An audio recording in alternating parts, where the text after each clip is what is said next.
پاکستان میں corona virus کے پھیلاؤ کے خدشے کے پیش نظر افغانستان کی سرحد کو چمن اور تورخم کے مقام پر ہر قسم کی آمد و رفت اور تجارت کے لیے بند کر دیا گیا تھا، جس کے باعث بہت سے پاکستانی افغانستان میں پھنس گئے۔ مزید جانتے ہیں ہم اپنے نمائندے سے جو اس وقت ہمارے ساتھ لائن پہ موجود ہیں۔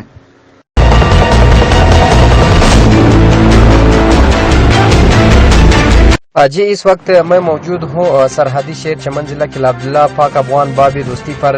لیکن حال ہی میں حکومت پاکستان نے افغان شہریوں کی وطن واپسی کے لیے سرحد کھولی ہے، جس پر افغانستان میں پھنسے ہوئے پاکستانیوں نے مطالبہ کیا ہے کہ ان کی واپسی کا بھی بندوبست کیا جائے۔ دوسری جانب سرحد بند ہونے کے بعد افغان ٹرانزٹ ٹریڈ کے تحت افغانستان سامان لے جانے والے پاکستانی ٹرک ڈرائیور بھی اس وقت چمن کے قریب افغانستان کے علاقے اسپن بولدک میں پھنسے ہوئے ہیں۔ ان پاکستانی ڈرائیوروں کی ایک ویڈیو بھی وائرل ہوئی جس میں وہ مطالبہ کر رہے ہیں کہ ان کی واپسی کے لیے